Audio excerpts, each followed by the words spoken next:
We are checking in with the Atlanta Falcons now. I'm Jason Gilbo here at Fantasy Football Cafe, running down the list of team previews.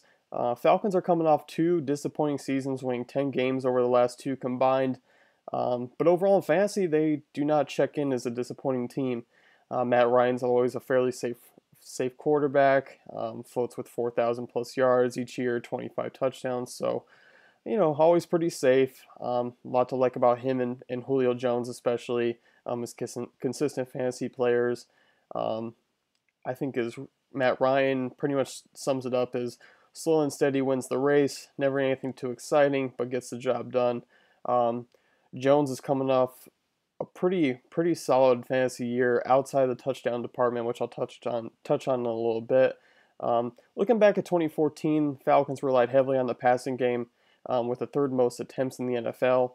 But granted, their defense couldn't stop anyone. They were involved in a ton of shootouts, and but really no running game to fall back onto. So that could change this season. Kyle Shanahan's been known to get the running game going. I don't believe it's going to take away from the slightly heavier passing attack still. So I still don't see them throwing the ball a ton. Um, Falcons, one thing to notice, I mean, you can take the strength of schedule for what it is, but they have a very favorable schedule for the passing game. Taking on their own division, of course. They're going to take on the NFC East, very light in the secondaries, and they're going to take on the AFC South.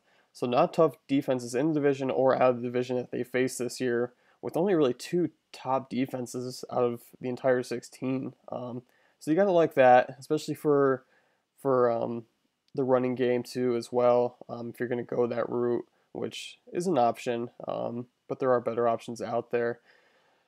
Jumping right into the biggest acquisitions for offseason have been maybe the changing in personnel with Dan Quinn coming in and then Shanahan, like I said, and then they drafted the running back out of Indiana, Tevin Coleman. Coleman, pretty solid running back in college, Big Ten running back, making some noise coming into the fantasy draft season here. Probably going to see over 200 attempts.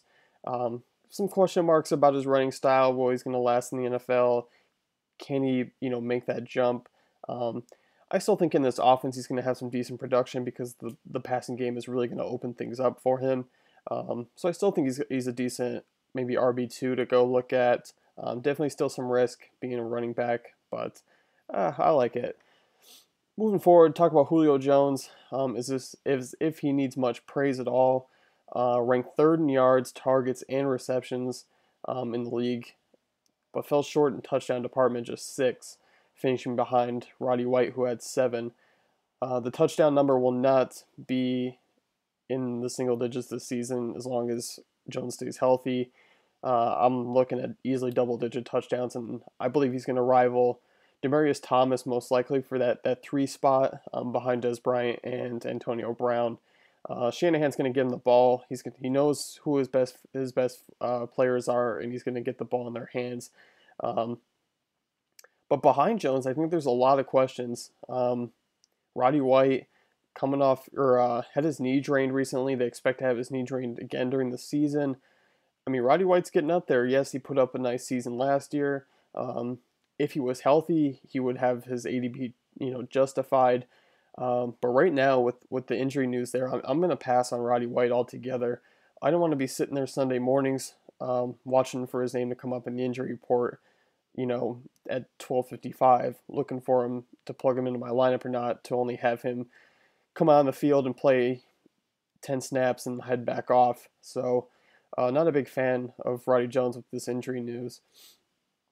So like I said, I mean, the question I have is really behind Jones and White, who's going to be the guy? They drafted Justin Hardy, who's going to step in for the released Harry Douglas, possibly. There's also, Leonard Hankerson to the mix, who followed over from Washington. And then you got Jacob Tamme, who to me is just a product of Peyton Manning. Can he be decent, serviceable tight end? Yes. To the Falcons, in fantasy terms, no. I don't see Tamme doing anything great fantasy-wise. I think it's just going to be one of those things where we got to look and see who the targets go to as the season goes on. It's going to be tough to tell, trying to predict anything beforehand. Overall, Jones, your top guy to go and get. Like I said, Matt Ryan remains a safe quarterback pick, but really lacks upside. I would love to see Ryan throw for 30 touchdowns, but just not sure if it's going to happen outside of the targets he has, besides Jones there. So risky picks depending on the ADP, but still overall, Atlanta should have a pretty fun offense to choose from when it's all said and done.